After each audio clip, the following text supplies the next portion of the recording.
Yes, we're going to talk about a real nasty bug. The trouble with this real nasty bug is that it's really, really pretty. I want to acknowledge a few people before I get started. The first one is Ann Channon. She is our educator in Lake County.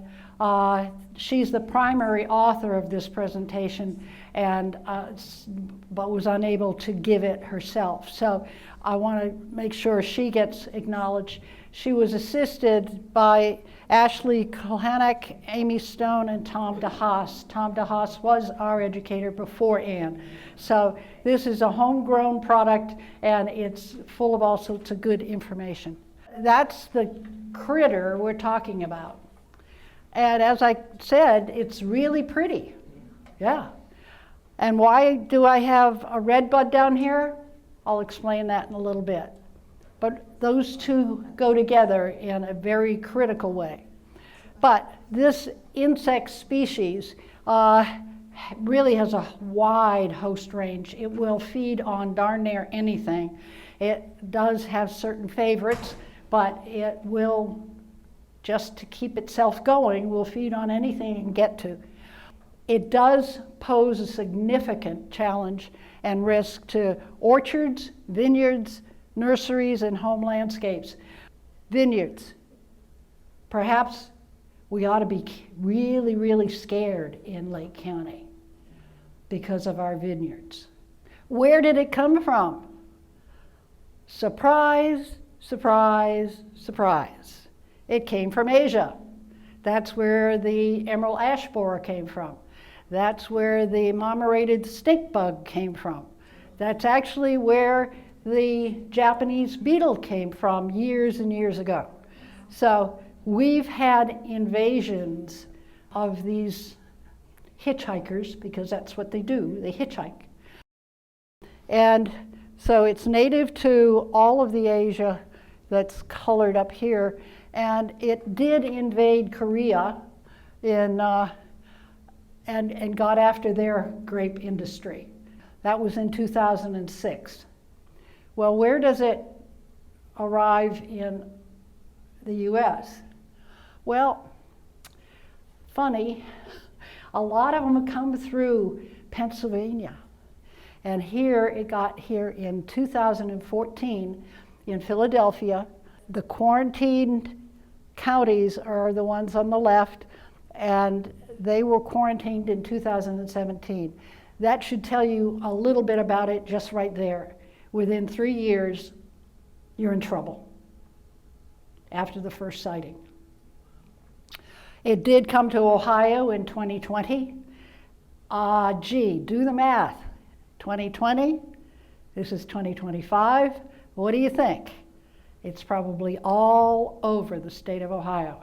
Well, we're going to look at where it is, and it's a time, you know, when you go out and you maybe buy a car or have some paperwork done, the minute you walk out the door, it's old.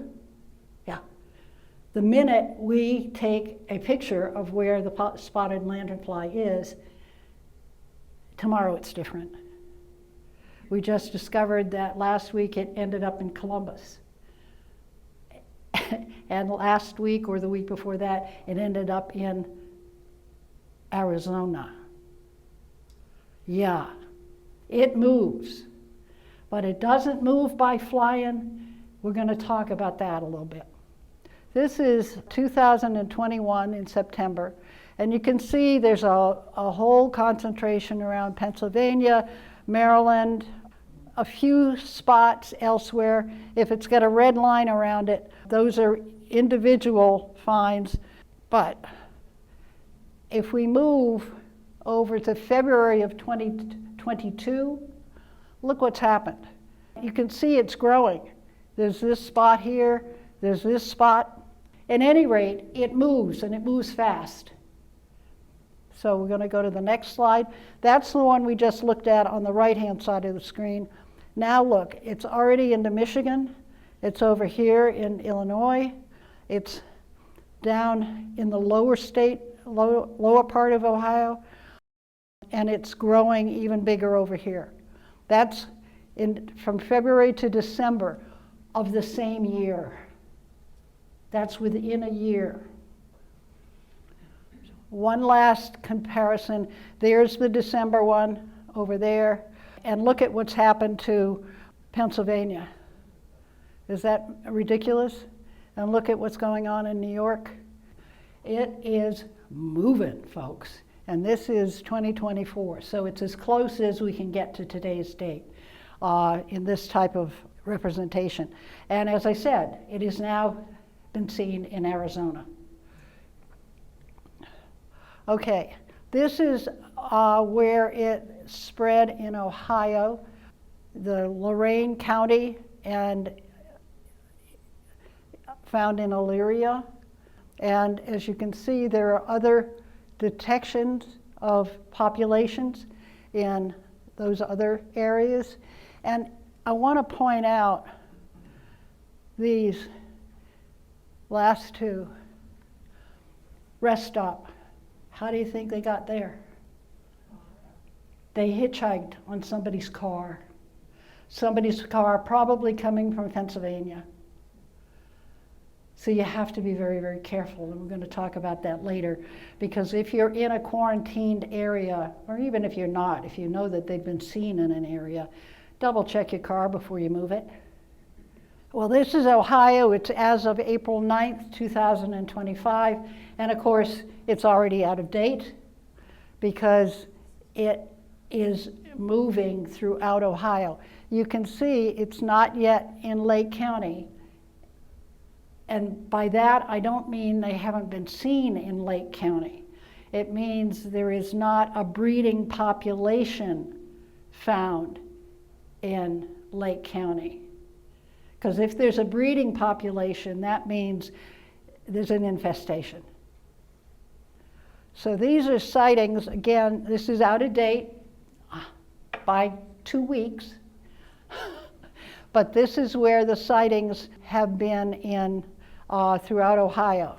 The dark spots are very high concentration.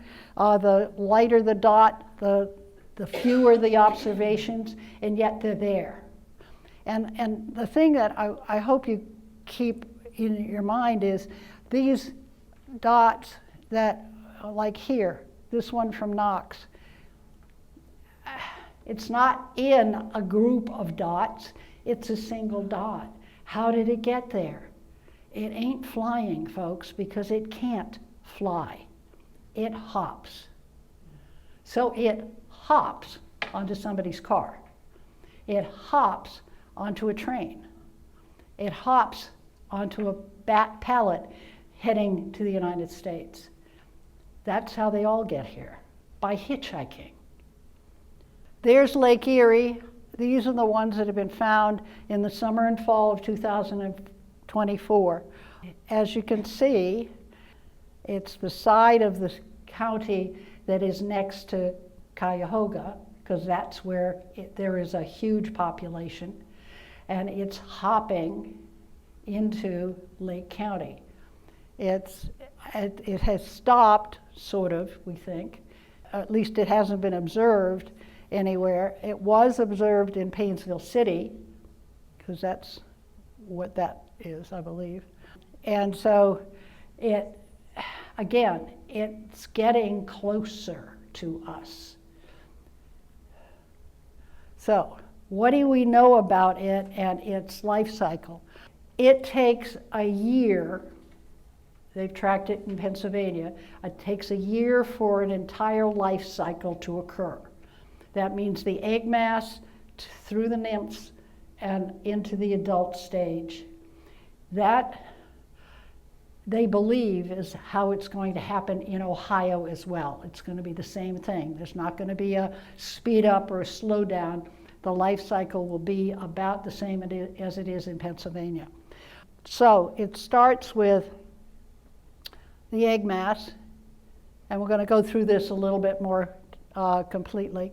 And then there's the first hatch and the first instar, second instar, third instar. That's the fourth instar, beginning to look a little bit like mommy and daddy. There's mommy and daddy, and there's mommy laying the eggs. So this is from Penn State, the life stage. First the eggs, then the nymphs, then the adults, and back up to the eggs. Now, the eggs will overwinter. And the eggs is the longest stage, if we think about it, starting in September and then going around rather than the way it looks on the map. But it really starts here, overwinters, and then they start emerging. Okay? And then, of course, there's an overlap between the eggs that haven't yet hatched and the nymphs that have already hatched. And then the nymphs overlap again, but they overlap with the adult stage. The adults and the nymphs, well, the nymphs aren't around. The adults do die out over winter. That's good news. Bad news is they've already laid their eggs, so they don't care. Like I said, they don't really fly. They might catch a wind and glide, but they're really hoppers. And so it is because they've been able to hitchhike a ride on something that moves a lot faster than they do. Okay, these are the eggs. There's mommy up there. She's laid the eggs, and then she's covering it up with this substance that looks a little bit like mud. So you virtually don't see it, but you have to be looking for it. Because if you can kill that, you've killed a generation. Not a total generation, but a generation from the one that laid them. So her work is wasted if you can kill that egg mass. This is the gypsy moth, and we include it so you can see this stays brownish, that goes grayish. So it's the grayish masses that you're looking for. It usually has 30 to 50 eggs. So think about it. If all 50 of them go and then they hop on the next car that's going by, we can have 50 new. They don't go that high up, but they could be. But they go everywhere. They will lay their eggs on a steel drum. They will lay their eggs on a tombstone in a cemetery. They will lay their eggs any place they feel like it. And so it doesn't have to be a food source. It doesn't have to be a tree. The nymphs will emerge and they'll find the nearest tree to feed on as soon as they're done. So, but they're not that high up. You can see there's one on a tree, but see that little spot? That's on a building, side of a building. And Anne and Tom DeHaas took some of the master gardeners from Lake County out to St. Joseph's. I'm looking for confirmation from somebody. In Cleveland, at any rate, St. Joseph's in Cleveland. And Anne said it was amazing. They were everywhere. They were on the crosses, next to the tombstones. They were on the tombstones. They were on trees. They were on the benches. They were everywhere. They don't care. They just want a place to drop their babies, cover them up, and hope that nobody bothers them. And if it's a tombstone and it's gray, you almost aren't going to see it. These are some possible lookalikes, so just beware. This is eastern tent caterpillar. There's the lanternfly. These are the lanternflies without the covering. This is after she's laid them and before she's covered them up. But there are cankerworms, and there's also lichen. Lichen is on a lot of our trees. It doesn't hurt anything, but it could be mistaken for an egg mass. So, why did I have a red bud picture at the beginning of my presentation? It's because The eggs come out when the redbuds are out. That's a science called phenology, where insect and plant occurrences coincide, regardless of what the temperatures have been. They all coincide, they kind of march through. So when you see the redbuds coming out, you know you start looking for the egg masses, because they're about to hatch, and you want to catch them before they do. They just go hand in hand. By about 4 days, I think, the redbuds come out, and 4 days later the eggs hatch. They're really, really tiny. They're little 18-inch things, okay? Now, they love to feed on soft plants and perennials. Their favorite is the tree of heaven, but they aren't picky. They'll, you know, if there's an apple tree next door or next to them, they'll feed on that. Maple trees are pretty good too. They love to hurt maples. And they love roses. This is a lovely shot of Tom's fingernail, but he's trying to show how small the nymphs are. And they're tiny. See, and there's a little bitty one up there. And this is a ruler, so that's 1 inch. And so you can see just how tiny they are when they first come out. Awfully hard to see. But they aren't as pretty at that stage as they are when they grow older, but they're just as lethal because they're doing the feeding. So this is the first 3 nymph stages. They all look about the same. They're black with white dots. And they appear in April and July, so they're out there now, folks. And they'll be there through July until they've turned into the next stage, which is the first adult stage. And they're going to be there. Remember, there are 30 to 50 eggs in an egg mass. And so when they start hatching, if there are several egg masses in an area, you're going to have hundreds of these things. There they are, marching across a branch. There they are, marching up a branch. And they're doing a lot of damage, okay? And then they start getting pretty. They're bright red and white and black. Yeah, this is about 1.5 inches long, and we'll see those come July and September, through September. It doesn't matter what stage you get them in, kill them. Just kill them. But you're going to kill them after you report them. We'll get to that in a minute.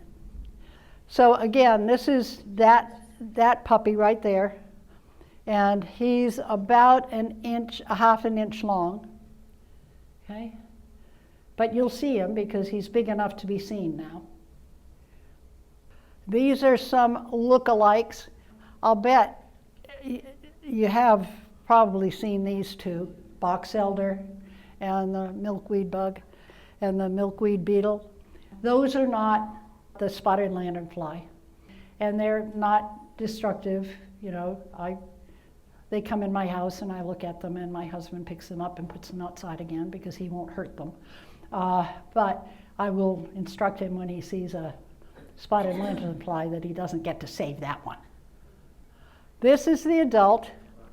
You see it from mid-August until the hard freeze. And this is the one who's going to do the real bad damage to our grape industry and our roses and our maples and all of the other things. But the others are doing damage too, but these are the really heavy feeders. And they don't, like I have been saying, they are not strong flyers. They're hoppers, and they're good hitchhikers. But boy, aren't they pretty? Yeah. Stomp on them when you see them. Seriously. Ow! Yeah. Oh, yeah. Telling you. Okay. This is what they do. That's a grape. See? There are your grapes. There are grapes in there. And look at the swarm. They love to feed together. They are very gregarious. That's a nice feature to have, but not when you're feeding on my grapes. And as you can see, I think, when they're feeding, they're closed up. You can't see them as that red, white, and black. But you can see just a little rose tinge. Do you see that rose tinge? That just, because their outer wings are semi-translucent, so you can see the red that's underneath them. When they're feeding, they can create even more problems for you because they create honeydew when they feed. And honeydew is very descriptive. It's a very sweet, sticky substance that gets onto plants, and it attracts nuisance, not just nuisance, but dangerous if they're stinging wasps, to your property because they like the honeydew. They're going to feed on the honeydew. So you can have a secondary problem because of the spotted lanternfly, because they're going to bring these bad actors into your environment. The other thing is it's going to cause mold growth, which is also going to damage your plants. And once the mold starts to form and the honeydew starts to get ripe, it's going to be a disgusting, rotting smell. So you'll be able to track it with your nose. Okay, these are some lookalikes again from Virginia. That's the one that we're interested in. But the tiger moth looks a little bit like it. The buck moth looks a little bit like it. And cinnabar moth and the Ilia underwing. So there are lookalikes out there, but once you've seen that one, I don't think you'll mistake anything else for it, and you won't mistake it for anything else. This is a host list, first for the eggs. So this is where they found egg masses. These are all trees of some sort. Tree of Heaven is at the top because that's their preferred. I will talk a little bit about why that is, but they're not discriminating. They'll eat on darn near anything. But they were also found on a concrete wall and a metal 55-gallon drum, as well as what I've already talked about, various sites. So they don't care. The eggs don't need to feed. They'll lay them anywhere. It's when they wake up, they need to be near a food source. Okay, this is, wrong one. These are the feeding ones, not the eggs. These are the feeding ones. And they will be found on wild grape and table grape, hackberry, your rose, multiflora rose. They'll even be on poison ivy and the sumacs. They're going to be darn near anywhere, you know. So if you got any of those in your yard, they could be there. We live right by the Y in Painesville. It had a huge, huge tree of heaven. And it kept dropping its little babies on our property. And I kept watching to see if that one was going to be a host. I have to tell you, I had a celebration when they cut that sucker down, as did all of my neighbors. I mean, we had a party to celebrate the absence of this tree of heaven. So I don't have that one to look at. I found another one that I go check. That's what a tree of heaven looks like. It really, I love this. It's got the largest compound leaf ever. It can be up to 3+ feet long, and it can have up to 41 leaflets on it. This is what its seed pods look like. So in the spring, you're going to see those. Sometimes they're orange, sometimes they're yellow, but that's how you can recognize it. There's a sheet over there that has a bunch of lookalikes and how to identify a tree of heaven, because that's the one they really, really like. This is the checklist for self-inspection if you are in a quarantine area especially. You look at plants you may be transporting. You look at construction materials. You look at storage containers. If you're camping, you look at a whole bunch of stuff. And in some areas, they require you to do this checklist before you can get out of town and sign off on it, that you have checked your car, you have checked your camping equipment, you have checked everything, that you're not carrying one of these puppies back to your hometown. And so this would be what you would be looking at. If you can see here, look at all the egg masses on that. That is camping equipment. And look at how many there are. That was just left somewhere. A bunch of mommies got together and had a egg laying party. You know? Scary, isn't it? Yeah. Here is a adult on a railing, and this is on a vehicle tire. You can't really see it, but that's a tire. And they'll hide out anywhere. In those wells where your windshield wipers hide when you're not using them, they'll be down in there. Anne found one down in there in her car when she was in Cleveland. So what is your task? Well, your task is to make sure you can recognize them. You can look for it and get a picture of it, and you would want to inspect where it was, but you want to report it. Now, how do you report it? Well, there are slips of paper over there with all this information on it, but this is how you can report the spotted lanternfly. You can do it by phone, email, or online. Some of the things that weren't on this presentation that I wanted to add for you is we didn't cover how we're trying to control the bug. We can't just let it go rampant and hope that people are going to be killing it. But they do have some systemic insecticides that they could use, and systemic is better because they move so fast. If you come up to them, they're going to jump. And plus, you could end up killing beneficial ones if you're spraying.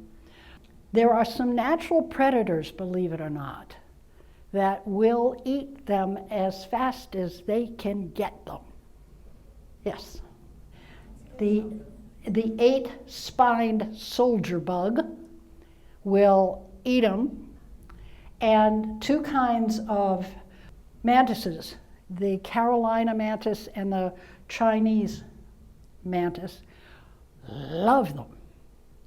And what's really interesting about that is because the coloration on the spotted lanternfly, that red, white, and black, that is a signal to predators that they're either taste awful or they're poisonous.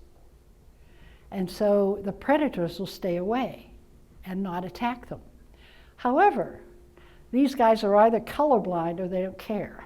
Because they're going to eat them. And Penn State has done a study where they got a whole bunch of spotted lanternflies in a container, and then they let these bugs loose, and they just kept chomping away, according to the study.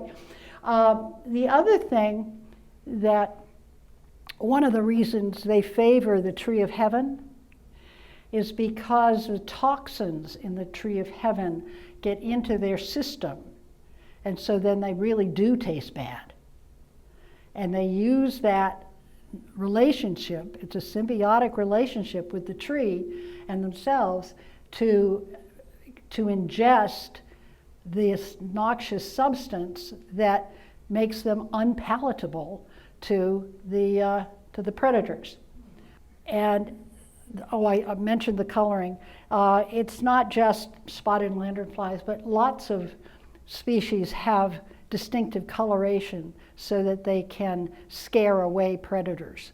And so this is not just unique to this particular bug, it's commonplace.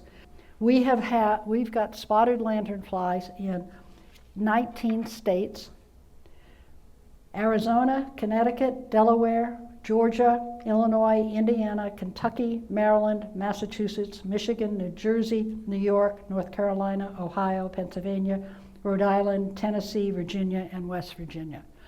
It is getting to the point where it's covering all of the United States. If you have questions about the spotted lanternfly or anything else, please get in touch with our Lake County Master Gardeners. That's the number, and they are live and in person 9 to 11 on Tuesdays from April to October. But if you can't call at that time, they just leave a message. They'd love to talk to you, and they'll get back to you as soon as they can. So, any questions? Yes? If you see an egg mass, you report it and then you like scrape it off, or? Scrape it off and get rid of it. Yeah. And you can smash it, put it in a plastic bag, throw it in the trash, whatever. But yeah, if you see an egg mass, by all means get rid of it. Yes? You're saying that it attacks certain trees. So those trees, if these infestations go on for a while, I don't know, years, they will die? Well, I'm asked if they feed on a tree too long, will it in fact kill the tree? It will with the grape industry, and probably with maples. What it does is just weakens the tree because it's being fed on for too long. If you find just a few sightings in an area and you've gotten rid of those, it's not going to kill the tree. It's when it becomes a full-fledged infestation with many breeding populations that you have the problem of killing the trees. So you say there's a systemic that you can apply to trees. Will the state pay for that? I'm not sure the state at this point how far in Ohio it's gotten in terms of research and application. I just know that that is one of the treatments that they've been using and talking about in Pennsylvania. I don't know how far along they are in Ohio. I would have to check on that one for you. I have another question. So will it only attack those plants, or feed on the plants that you listed, like evergreens, like pine? Would it go for any of those kinds of? I'm being asked if it's going to be exclusive to the list that I have up on the screen. They're indiscriminate feeders. If they're hungry and the bark is thin enough, they'll feed on it. So, I mean, yeah, whether it's a multiflora rose or a regular rose, if they're hungry, they'll feed on it. And if there are enough of them, then they're in competition to feed. So, you know, hey, you saw the mass. If there's a mass on the trunk and nobody else, there's no room for them at the inn, they're going to go find another tree, and it may not be among the list. Those are the ones that are most common that they feed on, but they really are indiscriminate feeders. It's not like the emerald ash borer. It wanted emerald ashes. I mean, they wanted the ashes, I'm sorry. And so that's what they looked for, and that's what they killed off. And they did it by eating the food source that's between the bark and the trunk of the tree. And they would just go straight up and completely girdle the tree and kill it off. And then they move on to the next one. I mean, it's no longer alive. It doesn't give them any food. So, but yeah, it is a critical problem in Ohio right now, in Lake County especially because of the grape industry and the maple sugar industry, because it loves maples too. So those two industries and some of the orchards, the apples and the peaches, it's gonna be a problem, and it's gonna be here. ODA and APHID and a few of the other organizations predict that it will be full-fledged infestation in Lake County as of next year. I don't think I mentioned it in the presentation. Once you see it, wait 2 years. It'll be full-fledged. That's how long it takes to get it there. To get an infestation, it's just 2 years. So please, get out there, tell your friends, your family, your neighbors, your enemies, whatever. Kill these suckers. Yeah. All right, thank you so much, Susan. Yeah.